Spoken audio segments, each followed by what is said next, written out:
Makanya di dalam beragama diajarkan, niatkan amal duniamu itu sebagai ibadah supaya menjadi amal akhirat.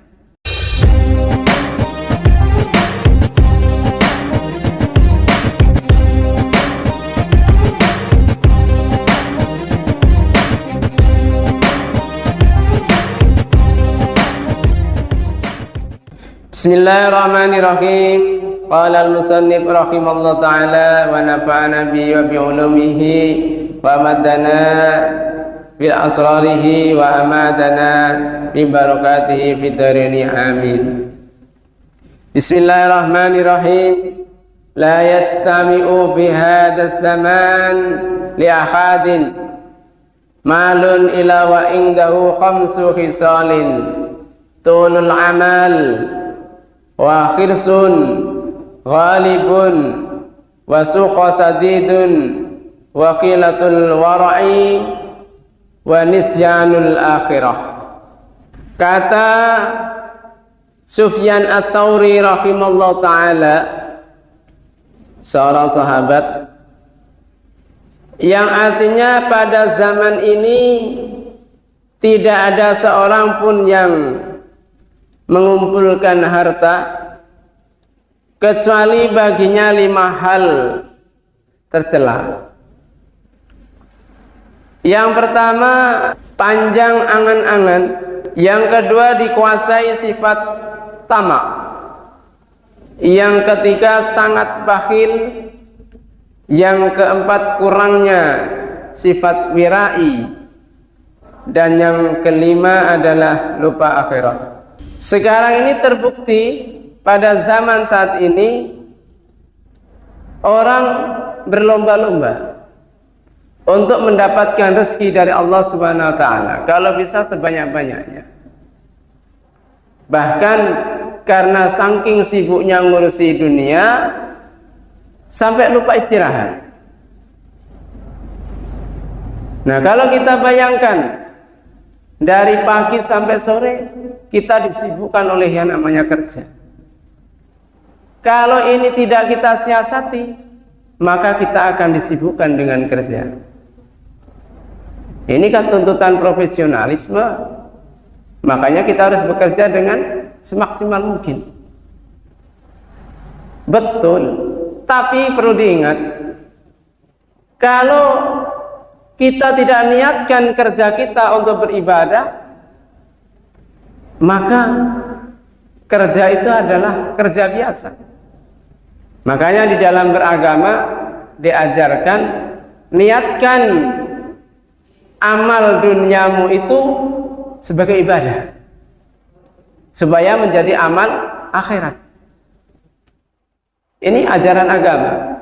Walaupun kelihatan badan kita bekerja, kalau kita seorang sopir nyopir, kita niatkan dari apa yang kita kerjakan itu adalah untuk mencari rizkinya Allah yang halal, yang kalau dimakan oleh anak cucu kita menjadi daging yang halal. Kita niatkan untuk bekal kita, yaitu bekal akhirat kita. Jadi harus kita niatkan. Kalau kita seorang pemanen, ya niatkan dari apa yang kita kerjakan itu untuk mencari rezeki Allah yang halal, untuk beribadah kepada Allah Subhanahu wa ta'ala.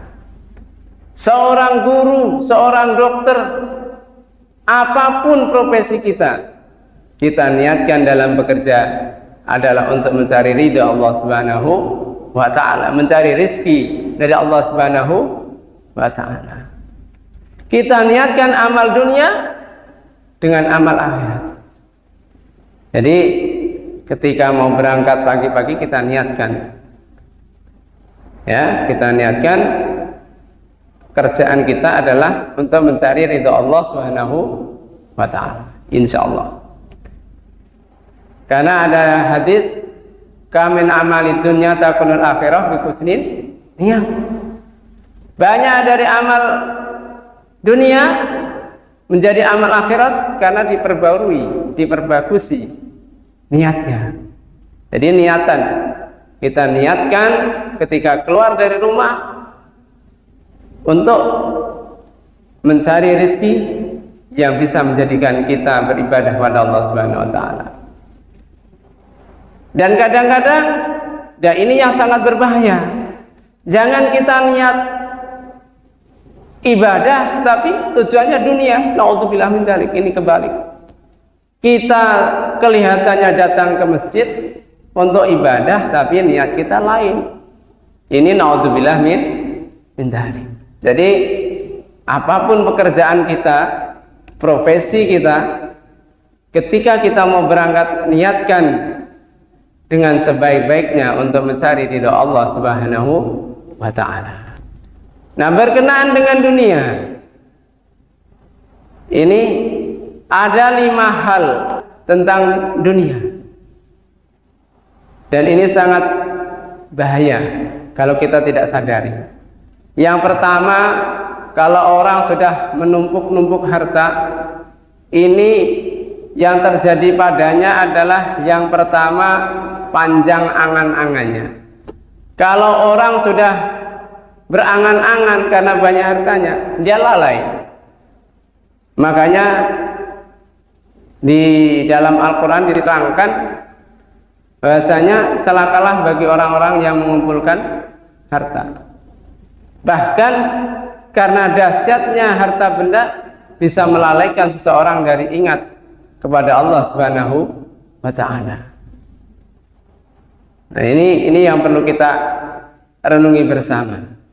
Jadi orang yang suka mengumpulkan harta itu, dia akan terbuai oleh angan-angan, yaitu tulul amal. Yang kedua, hal buruk dalam memiliki harta adalah dikuasai sifat tamak, tidak merasa puas. Punya uang sedikit kurang, 1 juta kurang, 10 juta kurang. Itu sifat daripada harta. Kalau manusia tidak mampu mengerim dirinya, membentengi dirinya, maka dia akan diperbudak oleh hawa nafsunya. Nah, ini sebagai seorang mukmin, sebagai seorang yang muslim, kita harus sadar bahwasanya harta yang kita miliki itu adalah titipan dan suatu saat akan kita tinggalkan. Kalau ingat ke situ, kita tidak akan memiliki sifat yang namanya tamak. Ngapain banyak-banyak? Toh pada akhirnya tidak akan kita bawa kembali ketika kita sudah meninggal dunia. Ini yang perlu kita sadari. Yang ketiga adalah sifat buruk dari memiliki harta adalah sangat bakhil. Kalau orang sudah mabuk harta, ini sifatnya bakhil. Mau menginfakkan sedikit dari hartanya, boh iman. Enak saja, capek-capek aku kumpulkan, kok saya sedekahkan, enak sekali.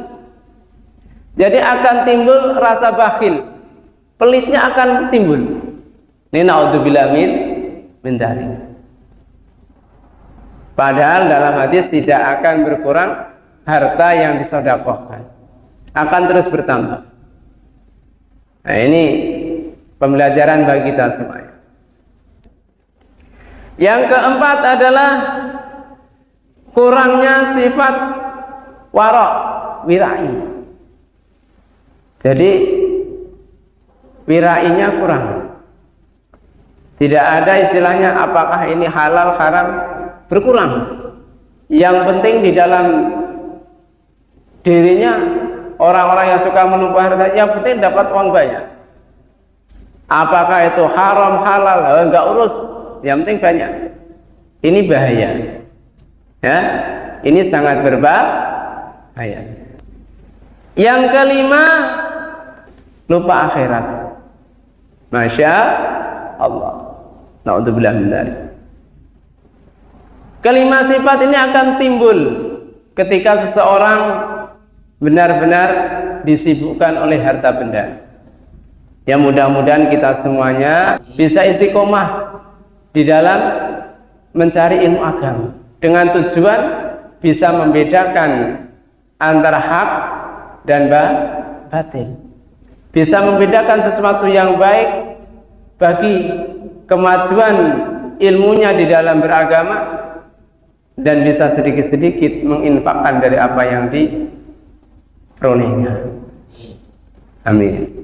Orang yang cinta terhadap dunia itu tercela, sedangkan orang yang memburu dunia melebihi dari keperluan hidupnya adalah hina.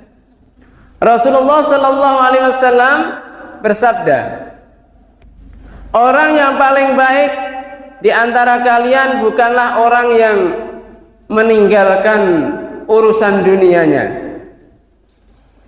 demi mengejar akhiratnya, bukan. Dan bukan pula orang yang meninggalkan akhirat untuk dunianya. Akan tetapi orang yang paling baik di antara kalian adalah orang yang bisa mengambil sebagian dari dunianya dan bisa mengambil juga dari bagian akhiratnya. Artinya berimbang. Ya. Jangan dalam kehidupan ini kita melulu mencari dunia tapi melupakan akhirat, atau kita mengejar akhirat terus kemudian melupakan dunia. Ini harus berimbang. Yang jelas, mari kita sama-sama mengendalikan diri kita untuk terus mengingat Allah Subhanahu wa taala dengan cara berzikir dan terus mengkaji ilmu agama. Dan mudah-mudahan apa yang kita pelajari selama ini, ilmu yang kita pelajari dari kitab-kitab yang disampaikan oleh ulama-ulama, mudah-mudahan mampu kita amalkan dalam kehidupan sehari-hari.